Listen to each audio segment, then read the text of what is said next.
সাগরের মাঝখানে জাহাজ ডুবে যায়। মা পেরেশান পাগলের মতো, দুধের বাচ্চার জন্য মা কাঁদে। পৃথিবীতে সন্তানের জন্য সবচেয়ে বড় আপন হলো মা বাবা।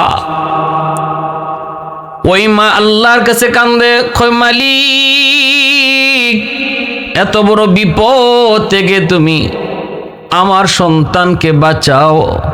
প্রয়োজনে যদি আমাকে নিতে হয়, আবার আমার জীবনের বদলা নিয়েও আমার সন্তানের জীবন বাঁচাও। ভাইরা বন্ধুরা, মনে রাখবেন, ইউসুফ আলাইহিস সালাম দুনিয়ার মধ্যে যেমন ছিলেন সুন্দর, সুন্দরের দিক দিয়ে অতুলনীয় কিতাবের ভিতরে এসেছে, সাদ্দাদও ছিল এমন খুব সুন্দর। পৃথিবীতে একজন স্মরণীয় সুন্দর মানুষ ছিল সাদ্দাদ। আল্লাহ তারে সুন্দর করে বানাইছেন জালেমের দিক দিয়া, আর পয়গম্বরের দিক দিয়ে ছিলেন ইউসুফ নবী সুন্দর। এত সুন্দর ফুটফুটে বাচ্চা, দরদ আর মায়া কার না হয়। সাগরে ডুবে গেল জাহাজ, ভাঙ্গাচোরা একটা কাঠের উপর মা দুধের বাচ্চা নিয়া প্রাণে বাঁচার লড়াই করতেছে। আল্লাহর কাছে কান্দে, মালিক, আমার জীবন নিয়ে হলো সন্তানকে বাঁচাও। এমনটাই তো পৃথিবীতে হয়। বহু মা বহু বাবা আমি নিজের চোখে এমন দেখেছি, অসুস্থ সন্তান নিয়ে হাসপাতালে মায় কান্দে আর কয়, মালিক, আমার জীবন নিয়ে হলো আমার সন্তানের জীবন তুমি বাঁচাও। এমন বহু বাবা বহু মা আমাদের কাছেও বলেছে, হুজুর, সন্তানের জীবন ভিক্ষা চাই, আমার সন্তানের জীবন ভিক্ষা চাই, জীবন ভিক্ষা চাই মালিকের দরবারে। প্রয়োজনে যদি আল্লাহ আমাকে নিতে চায় নিয়ে যাক, তবু আমার সন্তান যেন বাঁচে। পৃথিবীতে এমন দোয়া মা সারা বাপ সারা কেউ করে না রে যুবক, এমন দোয়া মা সারা বাপ সারা কেউ করে না। ভাইরা বন্ধুরা, এজন্যই সাদ্দাদের মা আল্লাহর কাছে যখন এইভাবে বিপদের মুহূর্তে কান্দে, রব্বুল আলামিন মালাকুল মউত আজরাইলকে আদেশ করলেন, আজরাইল কই আছো? কো মালিক লাব্বাইক, আল্লাহ কই যাও সাগরে ভাসমান কাঠের উপর সেই মার জান কবজ করো। মালাকুল মউত আজরাইল দ্রুত বেগে আসলেন, এসে দেখেন মা দুধের বাচ্চাটারে সাগরের কাঠের উপরে ভাসমান, কাঁপতেছে ভয়ে, জীবন বাঁচার লড়াই। এই অবস্থায় বাচ্চাটারে মায়ের দুধ খাওয়ায়। আজরাইল আলাইহিস সালামের দিকে মায়া লাগলো, মালিক, এই দুধের বাচ্চার মা, যেই বাচ্চাটার সাগরের মাঝখানে আর কোনো সহায় নাই, সম্বল নাই, কাঠের উপরে মার কুলে বসে আছে। এই জমিনে এই বিপদে একমাত্র সম্বল এ দুধের বাচ্চাটার, তার মার কুল। এই মাকে বুঝি আমি জান কবজ করবো? আল্লাহ বলছে, হ। মালাকুল মউত আজরাইল কয়, মালিক, দুধ খাওয়াটা কি শেষ হবে নাকি এখনই? আল্লাহ কয়, কোনো টাইম নেই, এখনই জান কবজ করো। দুধ খাওয়া শেষ করতে পারেন না, পারে নাই সাদ্দাদ, আল্লাহর হুকুমে মার জান কবজ হয়ে গেল। লাশটা সাগরে পড়ে গেল, কাঠের উপরে ভাসতেছে। যেই মাত্র মার লাশ, মার জান কবজ হয়, সাথে সাথে সমুদ্রে ঝড় তুফান বন্ধ হয়ে গেল, সাগর শান্ত হয়ে যায়। কাঠের উপরে ভাসতে ভাসতে সেই কাঠ জঙ্গলের কিনারায় এসে লাগে। এই জঙ্গলেই বাস করত এক বাঘ আর বাঘিনী। দুধের বাচ্চা কান্না করে। ওই বাঘ আর বাঘিনী তারা সাগরের কিনারায় আসে।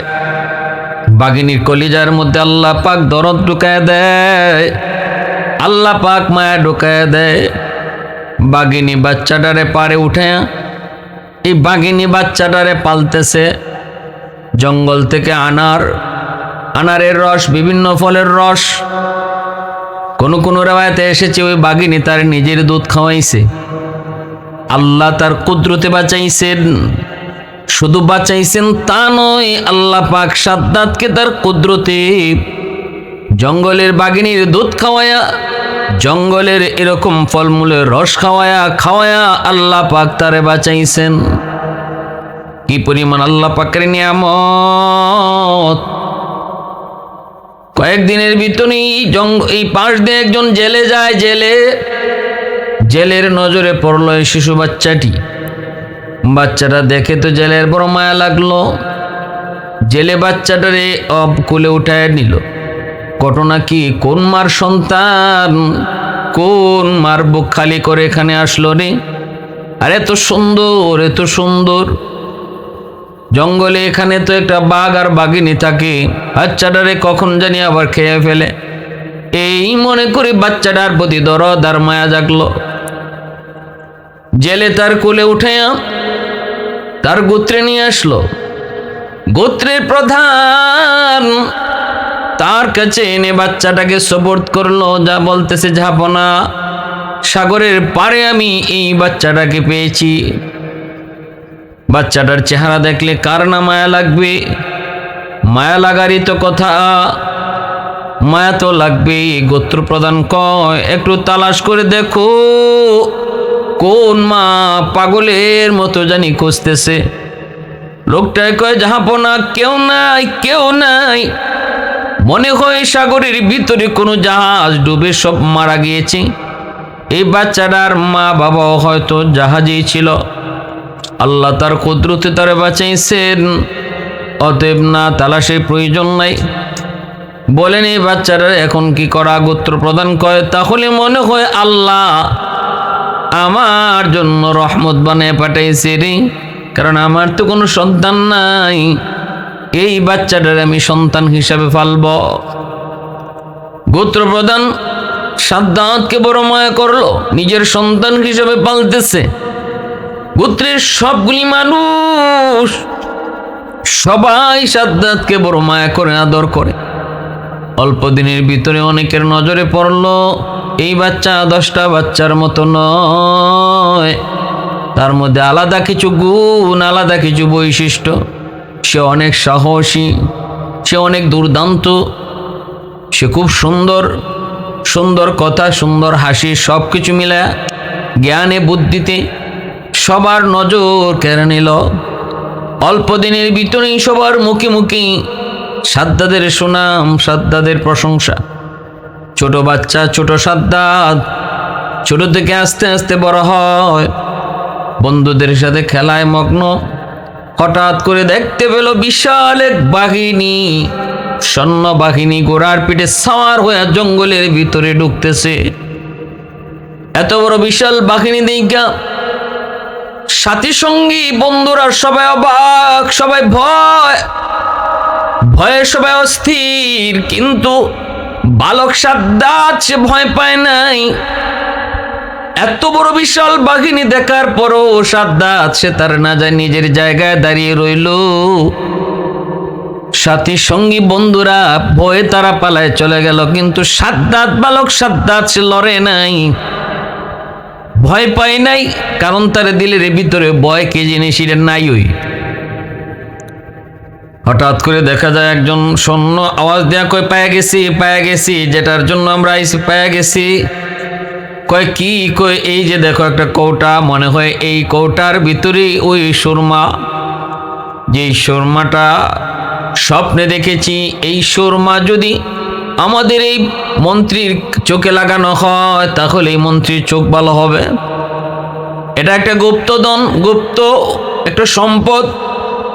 এই সুরমাদানি হাতে নিয়ে যখন সুরমা মন্ত্রীর চোখে লাগাবে, সাথে সাথে মন্ত্রী কয় আগে একটু পরীক্ষা করে নে এই সুরমাটা কি আসলেই স্বপ্নে দেখা সুরমাদানি নাকি এটার মধ্যে কোনো বিষ হতে পারে, কেউ আমাদেরকে মারার জন্য রাখতে পারে, আগে টেস্ট করে নেও। কেমনে টেস্ট করবো? কই যে একটা বালক খাড়াই রয়েছে, ওর কত সাহস দেখো, সবাই চলে গেছে কিন্তু ও যায় না, ওরে ধরে আনো।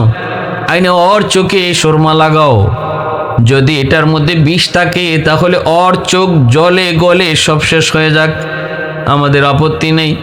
আর যদি কিছু না হয় তাহলে আমরা এই সুরমাটা নিয়ে যাব। ধরে সাদ্দাতকে নিয়ে আসলো। এ বালক, এত বড় সাহস! সবাই তো চলে গেল কিন্তু তুমি গেলা না। সাদ্দাত কয়, ভয় পাওয়ার কি আছে? এটা আপনার কি বাঘ না ভাল্লুক যে আমি আপনাদেরকে ভয় পাবো? আমি ছোট মানুষ, আমি কিছু বুঝি না। আপনারা তো আমার আদরই করবেন, মায়া করবেন, কেন মারবেন? আর আমি কেনই যাব? সৈন্যরা বুঝে গেছে তো জেনতেন বালক না, তার সাহস যেমন কথাও তেমন সুন্দর। কয় ঠিক আছে বালক, দেখি দেখি কাছে আসো। কাছে আসতে একজনে এই সুরমাদানি হাতে নিয়ে তার চোখে সুরমা লাগাইয়া দিল চট করে। বালক সাদ্দাদের চোখে যেই মাত্র সুরমাদানি লাগায়, এ তো জানতেন কোন সুরমা নয়। এই সুরমা লাগানো মাত্রই বালক সাদ্দাদের চোখের সামনে গুপ্তধন, মাটির নিচের গুপ্তধন সব চোখের সামনে ভেসে উঠল।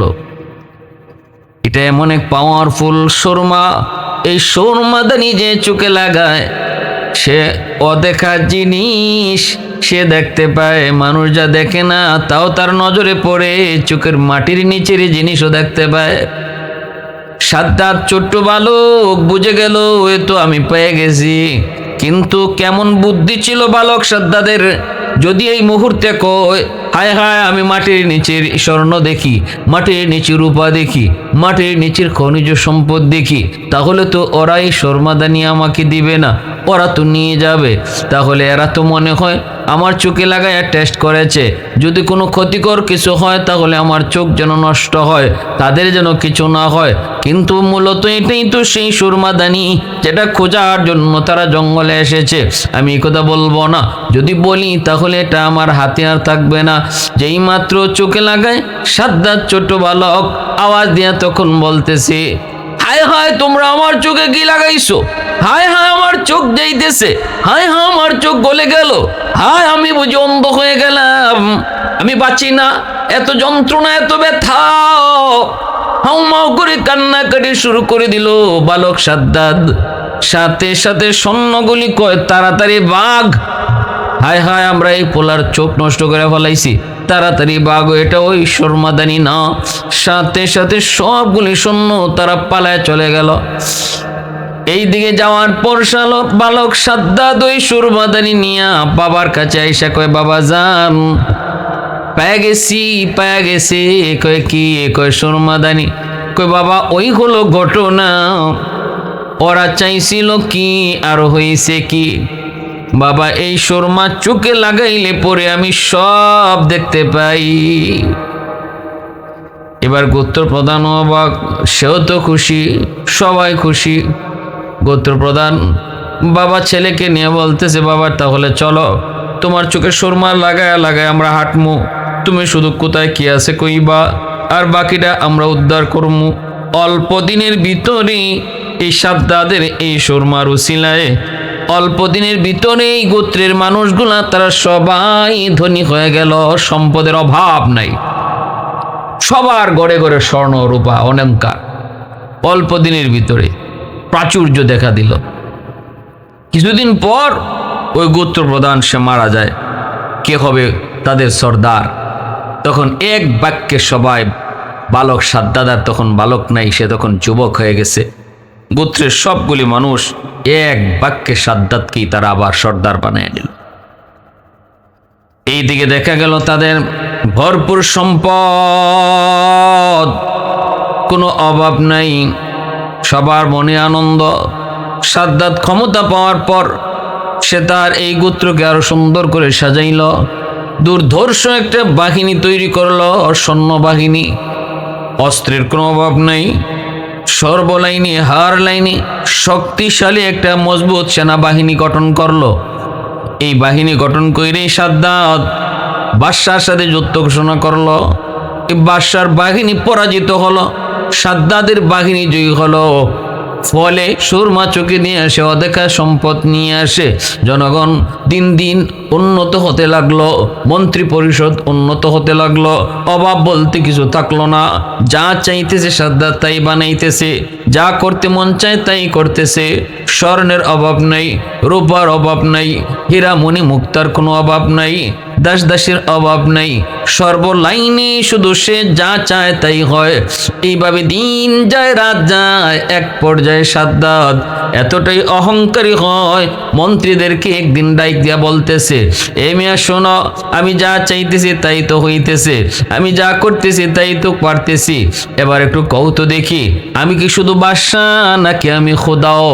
মন্ত্রীরা তারা পাঁচাটা গোলাম। মন্ত্রীরা কয়, জাহাপানা আপনি তো বাদশা শুধু না, আপনি নিজে খোদাও। আপনি বাদশাকে গুছে, আপনি খোদাও। এরম কিছু বাচ্চাটা গোলাম সব রাজা বাদশার দরবারেই থাকে। জি হুজুর কইন না। বাদশায় খারাপ করুক আর ভালা করুক, বাদশায় মানুষ মারুক আর গুম করুক, বাদশায় খুন করুক আর আসমানে তুলুক, কিছু পাঁচাটা গোলাম যারা বাদশারে, যারা সরকারকে সতর্ক না কইরা শুধু জি হুজুর কইয়া বিপদে ফালায়। এটা আমাদের চোখের সামনে। আর যদি এরকম কিছু মানুষ থাকতো যারা সময় আপদে বিপদে তারা ভালোটারে ভালো বুঝাইতো, মন্দরে মন্দ বুঝাইতো, তাহলে পরিণাম আর পরিণতি এরকম হতো না। রাতের আধারে ফালাইয়া যাওয়ান, খাওয়ানোর টাইম নেই, এই সুযোগ আর ইরম হইতো না। আমরা দেখেছি অতীতের ইতিহাস, যে সকল বাদশারা মুঘল সম্রাটের আমল দেখেন, আজ ভারতবর্ষ শাসন করেছে মুসলমানরা 700-800 বৎসর। সেখানে আমরা দেখেছি, ইতিহাস দেখেছি, বাদশারা উলামায়ে কেরামকে তারা সম্মান করেছে, উলামায়ে কেরামকে রাজদরবারে রাখছে, তাদের পরামর্শ নিয়ে চলছে।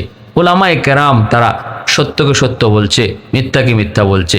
উলামায়ে কেরাম তারা ভালোকে ভালো কইছে, মন্দকে মন্দ কইছে। উলামায়ে কেরাম কখনো সরকারকে শাসাইছে, কখনো সরকারের প্রশংসা করেছে, যেটা ভালো ভালোটার প্রশংসা করেছে, মন্দটা শাসাইছে। যে বাদশাহী, যে সরকারি উলামায়ে কেরামকে প্রাধান্য দিবে, উলামায়ে কেরামের পরামর্শ নিয়ে চলবে, ভালো মন্দ তাদের পরামর্শ নিবে, তাদেরকে আল্লাহ পাক বিপদ আপদ থেকে হেফাজত করবে। কারণ আলেম উলামার ব্রেইনে আল্লাহ কোনো দুনিয়ার জ্ঞান শুধু রাখেন নাই, আসমানি জ্ঞান উলামায়ে কেরামের জেহেনে আল্লাহ রাখছেন। দুনিয়ার এই উকিল ব্যারিস্টার এরা তো দুনিয়ার জ্ঞান লয়া চলে, কিন্তু উলামায়ে কেরামের ব্রেইনে আল্লাহ পাক দুনিয়ার জ্ঞান এবং আখিরাতের জ্ঞান, দুনিয়ার জ্ঞান এবং আসমানি জ্ঞান, এই দুইও জ্ঞান আল্লাহ আলেমদেরকে দিছেন। এজন্য তারা পরিষ্কার দেখতে পায় কোনটা খারাপ আর কোনটা ভালো। যারা আলেমদের পরামর্শ নেয় তারা বিপদ থেকে বাঁচে। আমার ভাইয়েরা বন্ধুরা, বাদশাহ সাদ্দাত মন্ত্রী পরিষদ সবাই বলল, আপনি তো খোদা। এবার নিজের এসে খোদা দাবি করবে। তখন পয়গম্বর হুদ আলাইহিস সালামের জমানা শুরু হয়েছে। হুদ আলাইহিস সালাম এই খবর পেয়ে তিনি বাদশার দরবারে হাজির হলেন। হুদ আলাইহিস সালাম তিনিও ছিলেন অনেক বড় একজন বীর বাহাদুর। তিনি যেমন ছিলেন নবী, তেমন ছিলেন অনেক বড় একজন বীর সেনাপতি। হুদ আলাইহিস সালামের শক্তিও ছিল অনেক। হুদ আলাইহিস সালামের সামনে এমন 200-300 পুরুষ সেনা সৈন্য ওনার সামনে একা দাঁড়াইতে পারতো না। হুদ আলাইহিস সালাম তার রাজ দরবারের যতগুলি সৈন্য দাঁড়ায় ছিল দোনোদিকে বাদশাহের দরবারে যাওয়ার আগে তিনি একাই সবগুলারে আঘাত কইরা কোনো অনুমতি ছাড়াই বাদশার দরবারে হাজির হলেন। এবার মন্ত্রী পরিষদ সবাই তো অবাক। একজন দরবেশ এভাবে এসে ঢুকে পড়ল, যে সৈন্যগুলা পাশে দাঁড়ায় ছিল সব মাটিতে পড়ে কাতরাইতেছে। ঘটনা কি এত শক্তি কোত্থেকে? সবাই তো নীরব। বাদশাহ মন্ত্রীরা কয়, জাহাপনা এত বড় স্পর্ধা একদম দরবেশের, আপনি অনুমতি দেন আমরা তারে শোয়াই দেই। বাদশাহ কয়, আমি যা দেখি তোমরা তা দেখো না। তোমরা মনে করতেছো সাধারণ একজন দরবেশ, কিন্তু আমি দেখতেছি তার ক্ষমতা, তার কি পরিমাণ, তার গায়ে কি পরিমাণ শক্তি, এটা আমি দেখতেছি। কারণ নবী পয়গম্বর ওলি আল্লাহগণ, আল্লাহর পেয়ারা বান্দাগণ, তাদের সাথে আল্লাহ পাকের অদৃশ্য কুদরতি হাত থাকে। আল্লাহ পাকের অদৃশ্য কুদরতি হাত থাকে। যদিও তাদেরকে দেখতে নরম মনে হয়, কিন্তু তাদের সাথে আছে এক শক্তিশালী হাত। সে হাতটা কার? আল্লাহ পাকের হাত। বাদশাহ কয় সাবধান, সামনে আগাবি না। কি ব্যাপার একটু বলেন। নবী বলতেছেন, আমি শুনেছি আপনি নাকি নিজের খোদা দাবি করেন। সাবধান, এমনটা করবেন না, সাবধান, এমনটা করবেন না। মানুষ কোনদিন খোদা হতে পারে না। আমার খোদা, আপনার খোদা, কুল কায়নাত যিনি সৃষ্টি করেছেন তিনি একজন। আল্লাহ পাকের সামনে মোকাবেলায় যাবেন না। আমি আল্লাহর পয়গম্বর, আপনাকে সতর্ক করতে এসেছি। মন্ত্রীরা, সৈন্যরা, এরা কয় জাহাপনা অনুমতি দেন। বাদশাহ কয় থাম, লড়বি না। তোরা না চিনলো আমি তারে চিনতেছি, তোরা তার শক্তি না বুঝলো আমি তার শক্তি বুঝতেছি। এবার বাদশাহ কয় ঠিক আছে, আপনি আল্লাহর পয়গম্বর, ভালো কথা, কিন্তু আমি যদি নিজের খোদা দাবি করি তাহলে অসুবিধা কি?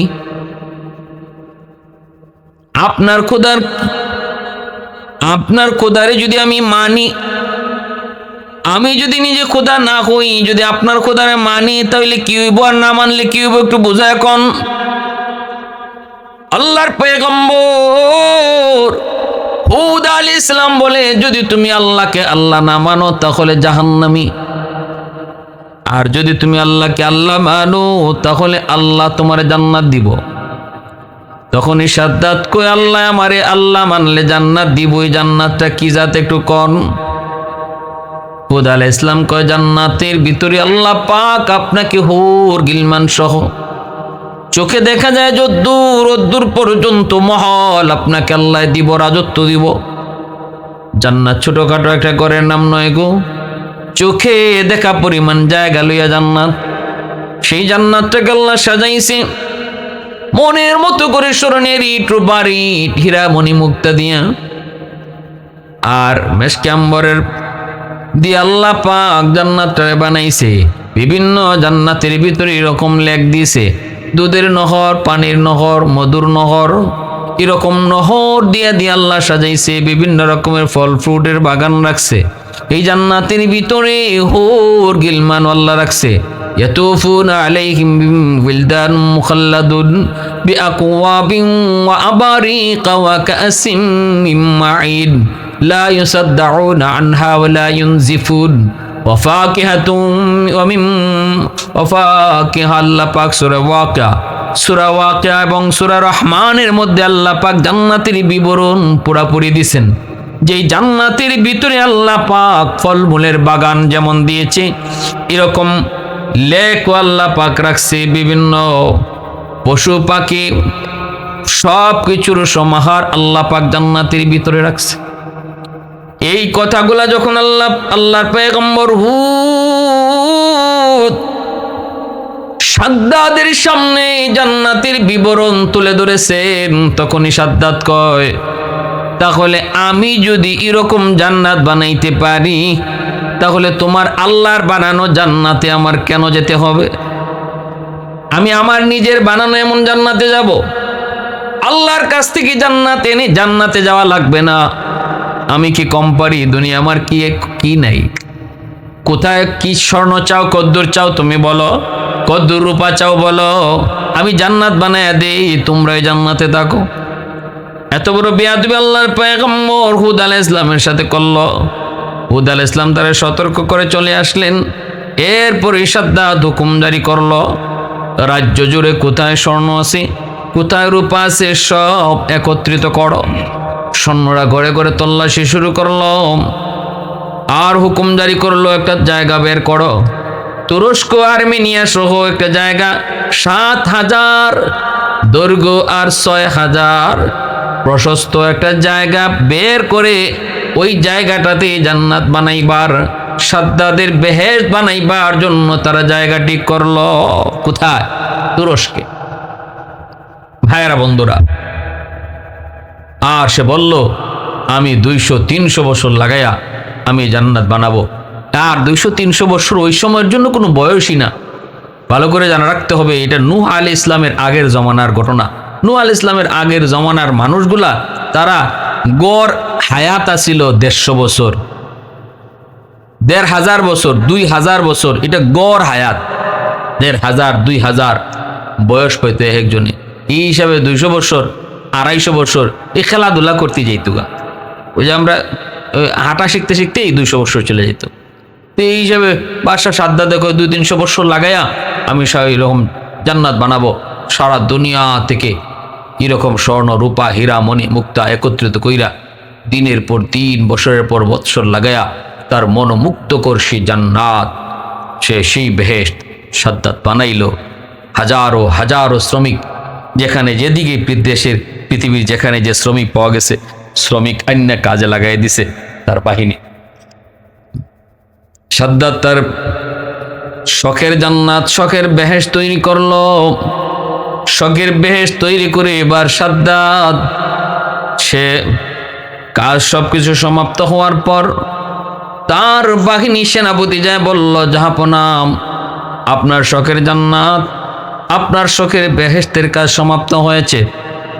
সমাপ্ত হওয়ার পরে সুন্দর করে সাজানো হয়েছে, রংমহল রাখা হয়েছে, নাচ গানের ব্যবস্থা করা হয়েছে, পৃথিবী থেকে সুন্দরী সুন্দরী নারীদেরকে জমানো করা হয়েছে, ছোট ছোট বালকগুলোকে গুলমান বালায় রাখা হয়েছে। অর্থাৎ হুদ আলাইহিস সালাম জান্নাতের বিবরণ যা দিয়েছিলেন সাদ্দাত তাই তার জান্নাতে রাখছে। আজকে সাদ্দাত তার বিশাল বাহিনী নিয়ে এসে ঢুকবে, পিছনে বিশাল বহর নিয়ে আসে জান্নাতের কাছাকাছি চলে গেল, তার বেহেশতের কাছাকাছি। হঠাৎ করে সাদ্দাত দেখতে পেল তার ঘোড়ার সামনে অপরিচিত একজন মানুষ ঘোড়া আটকায় দিছে। সাদ্দাত ধমক দিয়া বলতেছে, কে তুমি? এ ফকির, এত বড় দুঃসাহস, আমার ঘোড়ার সামন থেকে সরে পড়ো, আমাকে আটকায় দেওয়া, আর কে তুমি? তাড়াতাড়ি সরে পড়ো। ফকির বলতেছে, জাহাপনা ঘোড়ার পিঠ থেকে আপনি নামেন, আপনার সাথে কানে কানে কিছু কথা বলবো। সাদ্দাত কয়, এত বড় সাহস? খুব সাহসের কিছু নাই, রাস্তা দিব না, আপনি নামেন। সাদ্দাত ঘোড়ার পিঠ থেকে নামলো, কানে কানে যায় বলতেছে, আমাকে আপনি চিনেন? সাদ্দাত কয়, আমারে চিনেননি। সাদ্দাত কয়, আমারে চিনেননি? মালাকুল মউত আজরাইল কয়, আমি তো তোমারে চিনি, আমারে চিনুনি। কয়, আপনি কেডা? মালাকুল মউত আজরাইল বলেন, আমাকে পৃথিবীতে যতজনে চিনছে কেউ দুনিয়াতে নাই। যে ওই আমারে চিনছে সে ওই জায়গা, যে ওই আমারে চিনে সে ওই বিদায় নেয়। অতএব আমারে এই জমিনে কেউ চিনে না, যতজনে চিনছে কেউ দুনিয়াতে নাই। কে আপনি? কয়, আমি মালাকুল মউত আজরাইল। সাদ্দাত অবাক হয়ে গেল, শরীর কাঁপা শুরু হয়ে গেল। আজরাইল, মস্কারি করো না, মস্কারি করো না, আমার এই মুহূর্তে জান নেওয়ার কোনো টাইম না। একটু সময়ের ভিতরে আমি আমার শখের জান্নাত আর বেহেশতের ভিতরে যায় ঢুকবো।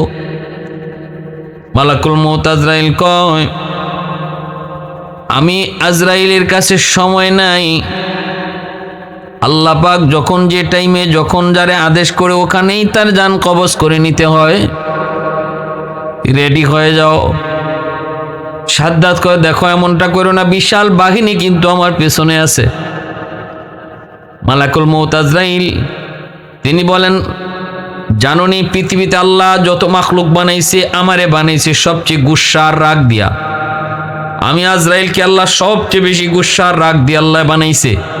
তুমি একটু পিছনে তাকায় দেখো তোমার বাহিনী আসেনি।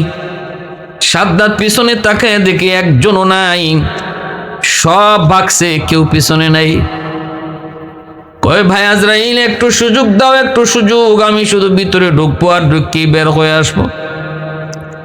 মালাকুল মউত আজরাইল কয়, সাবধান, এক পা ভিতরে ঢুকাইছো, আর এক পা ঢুকানোর সুযোগ নাই।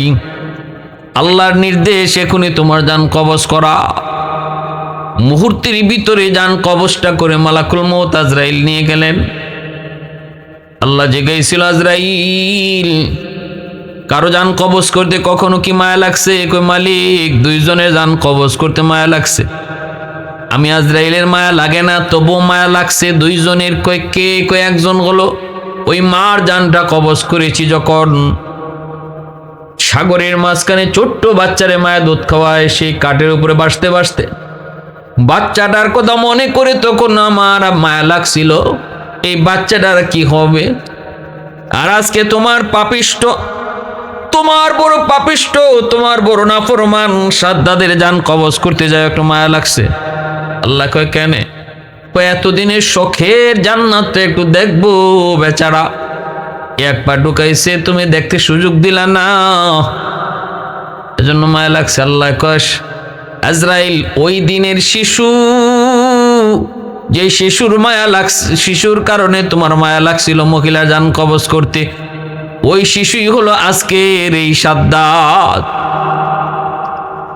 কুলিল্লাহুম্মা মালিকাল মুলকি তুতিল মুলকা মান তাশা ওয়া তানজিউল মুলকা মিম্মান তাশা ওয়া তুইজ্জু মান তাশা ওয়া তুযিল্লু মান তাশা বিয়াদিকাল খায়র ইন্নাকা আলা কুল্লি শাইইন কাদির। সকল ক্ষমতার মালিক কে? আল্লাহ। ইজ্জত দেওয়ার মালিক কে? আল্লাহ। ইজ্জত কেড়ে নেওয়ার মালিক কে? আল্লাহ। ক্ষমতায় বসায় কে? আল্লাহ। ক্ষমতা কেড়ে নেয় কি? কয় আল্লাহ। সব ক্ষমতার মালিক আল্লাহ। এজন্য অহংকার মানুষের পতন ডেকে আনে। পৃথিবীর কখনো কোথাও কোনো অহংকারী সফল হতে পারে নেই। আত্তাকাব্বুরু রিদাই, আল্লাহ বলেন অহংকার আমার পোশাক, এটা নিয়ে কেউ টানাটানি করো না। অহংকারী কখনো সফল হতে পারে না।